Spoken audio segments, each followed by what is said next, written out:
Right. So, welcome once again, everyone. Welcome to Excel Strategies. We are a professional stock market trading firm. And आज का video बहुत important है. Today we will cover up the shortcut to do fundamental analysis. That is right, we will cover the shortcut to do fundamental analysis. कैसे आप within 5 minutes किसी भी company के fundamentals जो है फटाफट से चेक कर सकते हैं. ठीक है जी. तो what exactly is fundamental analysis पहले कवर अप करेंगे. What exactly is fundamental analysis, when to do fundamental analysis, किन्हें करना चाहिए किन्हें नहीं करना चाहिए, how to do fundamental analysis. Clear है. तो everything today in today's video is about fundamental analysis. ठीक है जी. लास्ट वीडियो के अंदर हमने जो वो हेजिंग की टेक्निक्स कवर अप करी थी. हमने बताया था कि हेजिंग एग्जैक्टली क्या होती है, कैसे करना होता है, उसके पीछे लॉजिक एंड कंसेप्ट क्या है. अगर आप में से किसी ने वो वीडियो नहीं देखा या और हमारे जो वीडियोस है रिस्क मैनेजमेंट पे, बेसिक्स पे, स्टॉक मार्केट के, तो प्लीज हमारे चैनल पे आइए, सब्सक्राइब कीजिए and you can watch all the videos after this. ठीक है जी. एक छोटी सी रिक्वेस्ट जरूर है कि जो भी ये वीडियो देख रहे हैं वो प्लीज लास्ट तक पूरा देखिएगा. बहुत बार क्या होता है कि फटाफट जल्दी जल्दी सीखने के चक्कर में स्टॉक मार्केट में लोग इनकम्प्लीट नॉलेज पे प्ले कर जाते हैं. तो इनकम्प्लीट नॉलेज पे आज तक लॉसेस होते आए हैं, फिर लॉसेस हो सकते हैं. तो it's a small request as a brother, as a mentor, कि जो भी आप पढ़े वो पूरा पढ़े, लास्ट तक देखिएगा वीडियो. ठीक है जी. And do subscribe our channel, do like this video so that we can bring more amazing knowledge for you. अगर आप अपने किसी कंसेप्ट या अपने किसी टॉपिक, अपने किसी क्वेरी पे आप वीडियो चाहते हैं तो नीचे कमेंट में आप बताइएगा. हमसे कोई इंप्रूवमेंट चाहते हैं तो नीचे कमेंट में बताइएगा and we will be more than happy to make a video on your query. Right. So without wasting time let us start. What exactly is fundamental analysis. तो देखिए, ऐसा होता है ना कि कोई भी कंपनी को अगर आपने चेक करना है फंडामेंटली, ठीक है जी, उसके लिए आप दो चीजों के उसको चेक कर सकते हो. पहला, क्वांटिटेटिव एनालिसिस. क्वांटिटेटिव का मतलब क्या होता है कि आप उसको नंबर से चेक कर सकते हो. क्वांटिटेटिव मतलब आप उसके नंबर्स चेक कर सकते हो. नंबर्स, कितना प्रॉफिट आता है, कितनी लाइबिलिटीज है, उसका डेट टू इक्विटी रेशियो क्या है, उसके पास जो है वो कितने शेयर होल्डिंग जो उसकी है वो प्लेज पड़ी है, वगैरह वगैरह, उसकी कैश फ्लो स्टेटमेंट, उसकी प्रॉफिट एंड लॉस स्टेटमेंट, उसकी बैलेंस शीट, जो भी नंबर्स में एक्सप्रेस कर सकते हैं, दैट इज क्वांटिटेटिव एनालिसिस. ठीक है जी. सेकंड पार्ट होता है फंडामेंटल एनालिसिस का क्वालिटेटिव.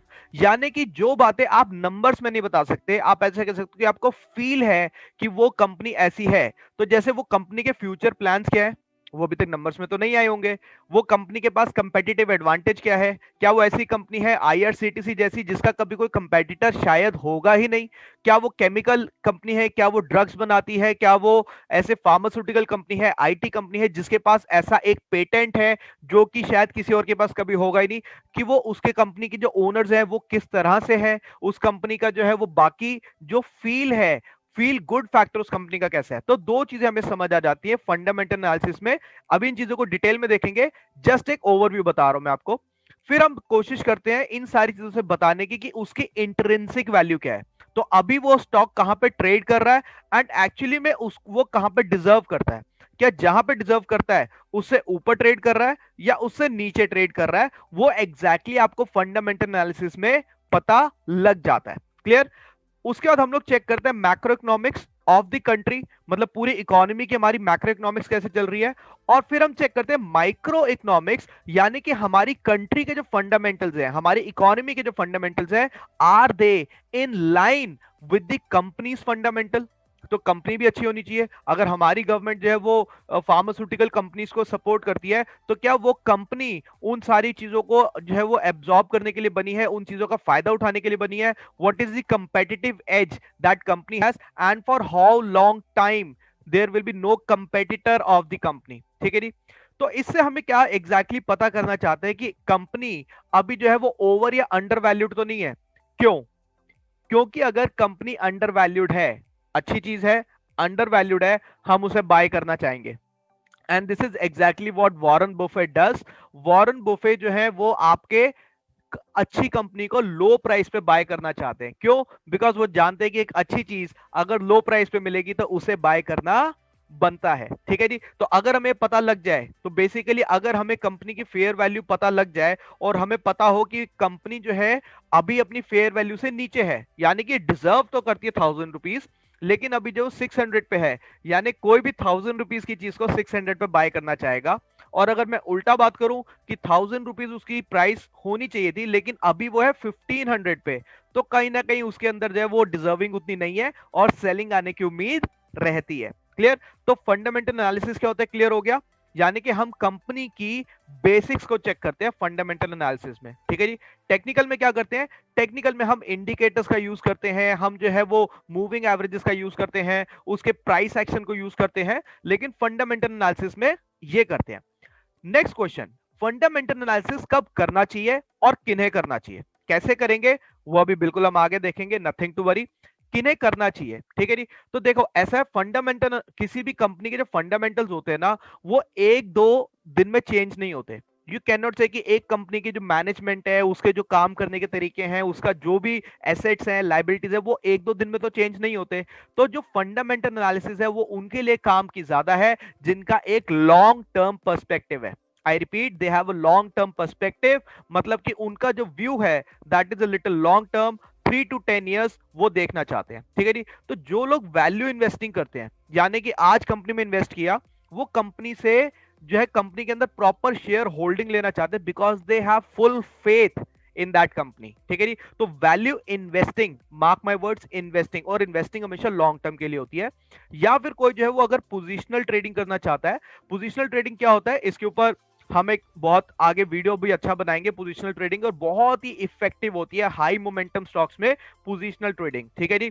और इसीलिए मैं कह रहा हूं चैनल को सब्सक्राइब करेंगे, नीचे बेल आइकॉन है उसको दबा देंगे, ताकि आगे जब हम जो भी वीडियोस बनाए आपको एज इट इज मिल जाएंगे। ठीक है जी। तो पोजिशनल ट्रेडिंग में हम लोग वीकली चार्ट्स का ज्यादा यूज करते हैं। क्लियर? उसके अंदर भी हम लोग फंडामेंटल एनालिसिस करते हैं।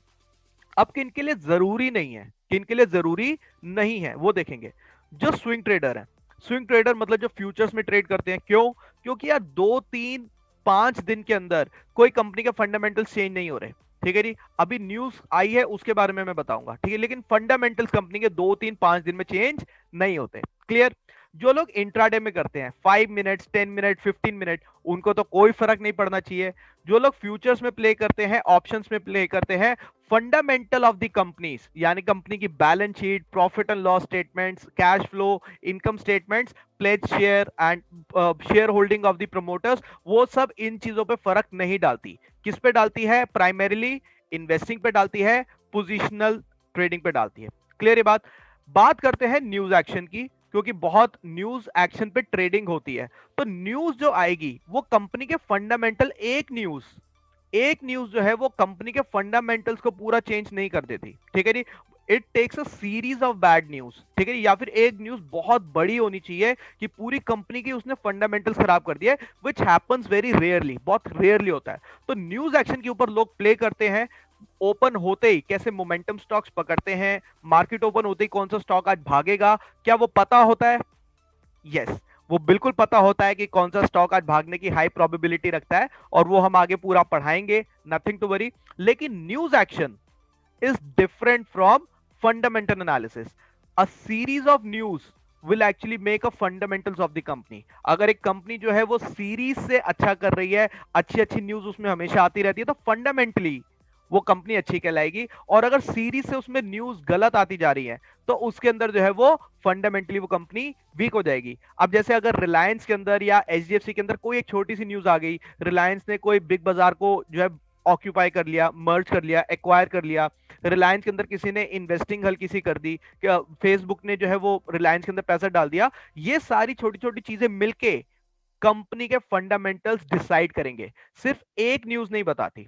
आई होप आप समझ रहे, एक न्यूज पे ट्रेडिंग हो सकती है, लेकिन फंडामेंटल्स कंपनी के they are for long term. Clear ये बात?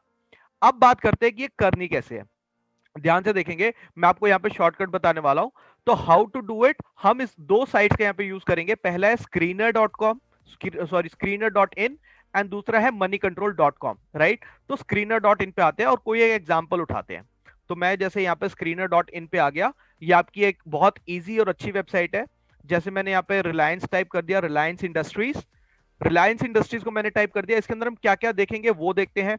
तो सबसे पहले हम देखेंगे कि इसका जो है वो पीई रेशियो क्या है, यानी प्राइस टू अर्निंग। ठीक है जी, यानी जितना ये अर्न करता है उसके हिसाब से इसकी प्राइस कितनी है। तो price to earning ratio actually कम होना चाहिए, कम होना चाहिए। कितना होना चाहिए, अराउंड 20 की रेंज के आसपास होना चाहिए। लेकिन अगर ये 32 है भी, 20 से 40 के बीच में होना चाहिए। अगर उससे ज्यादा होगा स्टॉक्स के लिए, इंडेक्स के लिए 20 तक ये ठीक रहता है, 2015 से 20 के बीच में इंडेक्स के लिए ठीक रहता है, और स्टॉक्स के लिए जो है वो आपका 25 से 40 के बीच में ठीक रहता है। लेकिन अलोन पीई रेशियो कुछ नहीं बता सकता। This is just one of the many many fundamental things, ठीक है जी। तो पीई रेशियो हमें देखना है सबसे पहले कि बहुत ज्यादा अगर अंडर वैल्यू हो गया तो हमें जो कहीं ना कहीं इसके अंदर इंटरेस्ट आ जाएगा। कैसे, वो भी मैं आपको बता देता हूं।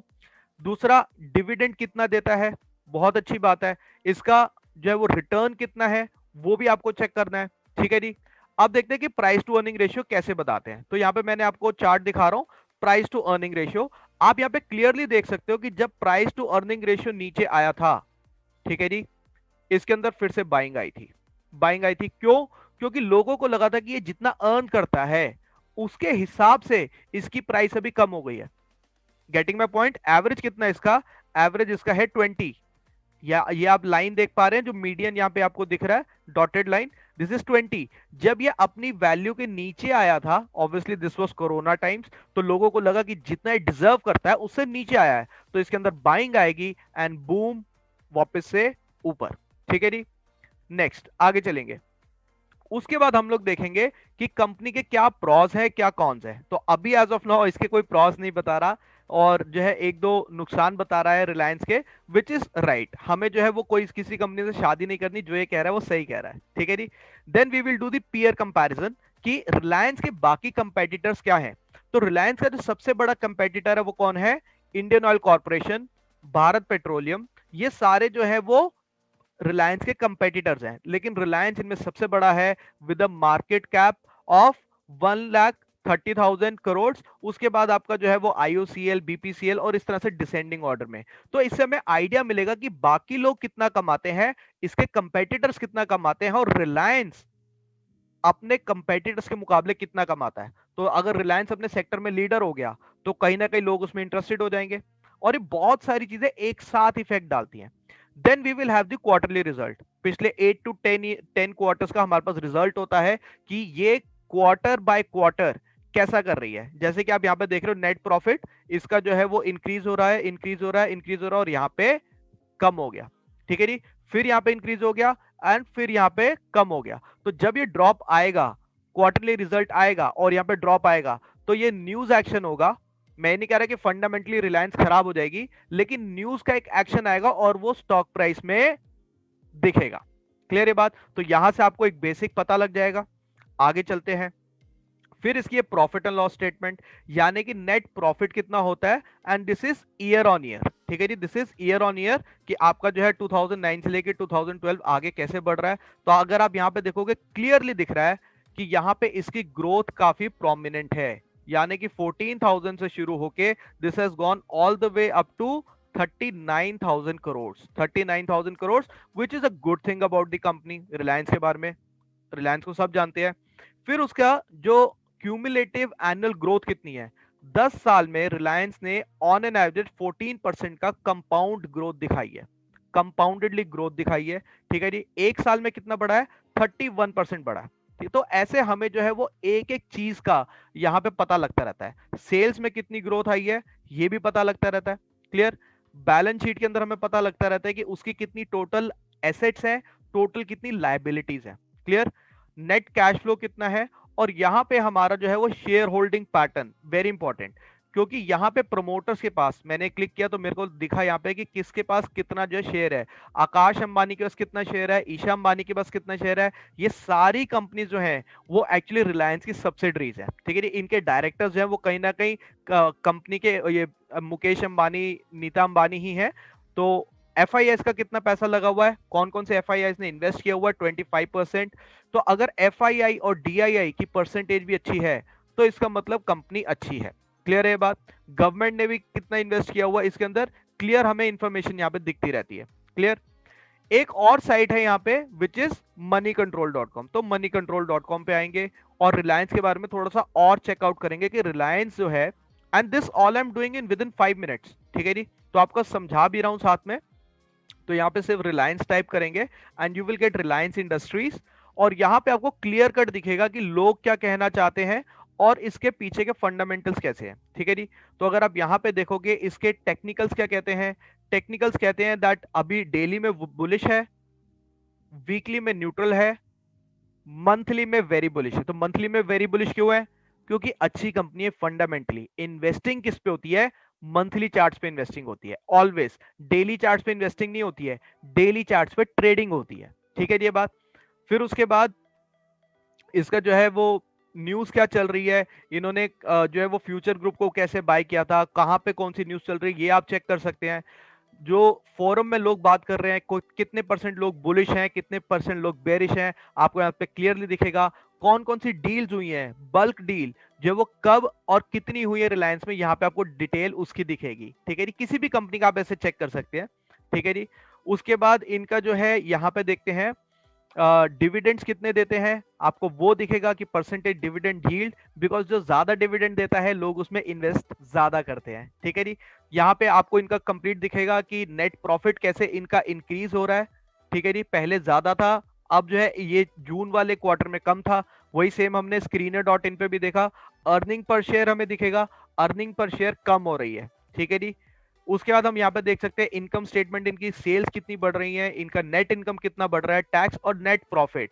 The bottom line is profit which is increasing, which is a good thing for us, ठीक है जी। हमारी जो एनुअल कैसे सेल्स आ रही है, सब कुछ ईच एंड एवरीथिंग, जितने रेशियोज हैं आपके वो सारे यहाँ पे दिए हुए हैं, ठीक है जी। कि डिविडेंड कितना देते हैं ये लोग, पर शेयर डिविडेंड कितना दिया जाता है, विच इज इंक्रीजिंग 6.5 से अभी जो है सॉरी 10.5 से सॉरी ये डिक्रीज हुआ है, ये इस तरफ ऐसे बढ़ रहा था। तो अर्निंग पर शेयर जो है वो भी डिक्रीज हुई है, डिविडेंड जो है वो भी डिक्रीज हुआ है। शेयर होल्डिंग पैटर्न ये हमें पता है प्रोमोटर्स का, ठीक है जी, जो है वो अराउंड 50% होल्ड करते हैं। इनके पियर्स यानी इनके जो कंपेटिटर्स हैं वो क्या करते हैं, ठीक है जी। तो ऐसे सारी इंफॉर्मेशन आपको जो है फटाफट से इन दो साइट से मिल जाएगी, screener dot in and money control dot in, ठीक है जी। जो मेजर रेशियोज हैं वो मैं आपको एक बार फटाफट से बता देता हूं। मेजर रेशियो है प्राइस टू अर्निंग रेशियो, ये कम होना चाहिए, ये कम होना चाहिए, ठीक है जी। प्राइस टू बुक वैल्यू ये भी कम होनी चाहिए। डेट डेट कंपनी का कम होना चाहिए, यानी कि कंपनी के ऊपर जो लाइबिलिटीज है, कंपनी के ऊपर जो लोन है वो कम होने चाहिए, they should be less. Return on equity ज्यादा होना चाहिए, यानी कि इक्विटी के ऊपर रिटर्न कंपनी ने ज्यादा दिया हो, डिविडेंड कंपनी का ज्यादा हो। अब एक बहुत इंपॉर्टेंट बात सुनेंगे ध्यान से, यहां पे मैंने पहले से नोट बना के रखा हुआ है, ठीक है जी। फंडामेंटल एनालिसिस अकेले में कुछ नहीं कर सकता, it can not do anything on its own. उसके लिए फंडामेंटल्स के साथ आपको टेक्निकल एनालिसिस भी जोड़ना चाहिए, आपको प्राइस एक्शन भी जोड़ना चाहिए, आपके पास इन्वेस्टिंग की सारी जो स्ट्रैटेजीज होनी चाहिए, मोमेंटम स्टॉक्स आपके पास होने चाहिए कि रिलायंस ने मोमेंटम कब देना है कब नहीं देना है वो आपको पता होना चाहिए। तो fundamental analysis you can say it is one of the 5-6 aspects जो हम देखते हैं कि कब मार्केट के अंदर हमें ट्रेड करना है, कौन से स्टॉक में ट्रेड करना है, क्लियर। और ये सारी चीजें हम अभी आने वाले वीडियोस में कवर अप करेंगे, नथिंग टू वरी, ठीक है जी। आई होप आज आपने कुछ नया सीखा होगा, शॉर्टकट आपको मिला होगा कि कौन सी दो साइट्स यूज करके हम फटाफट से किसी भी कंपनी का, तो अगर आपका कोई फ्रेंड कह देता है कि ये बाय कर लो वो देख लो, तो आपको करना है कि पहले आके उनके फंडामेंटल्स फटाफट चेक करो, देखो कि क्या फ्रेंड जो कर रहा है वो सही है या गलत है, ठीक है जी। आई होप आपने आज कुछ नया सीखा होगा। अब थोड़ी सी प्रमोशन अपनी कर देते हैं, आप में से जो सीरियस लोग हैं उनके लिए बता देते हैं, हमारा एक कोर्स है which is the ultimate 0 to 100 stock market course. This is now we are giving at super low prices.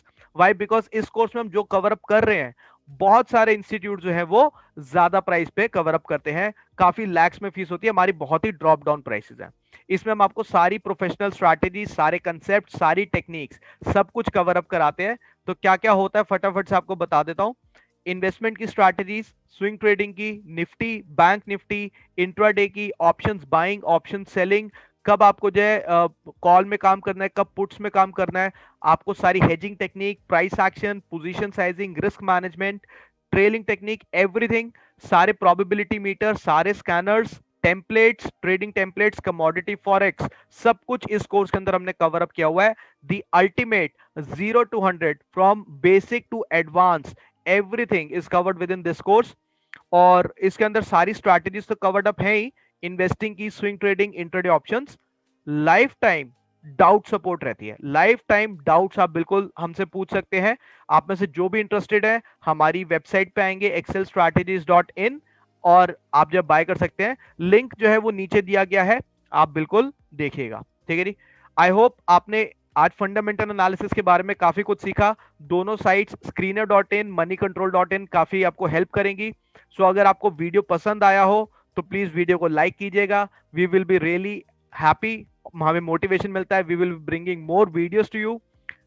Do not forget to subscribe our channel. नीचे आप सब्सक्राइब करेंगे और बेल दबा देंगे। ठीक है जी। और हमें प्लीज बताइए आप कौन से टॉपिक्स पे वीडियो चाहते हैं, नीचे कमेंट कीजिए कौन से टॉपिक पे वीडियो चाहते हैं। We will be more than happy to help you, right? So happy trading. This is the right time to make stock market as your additional source of income.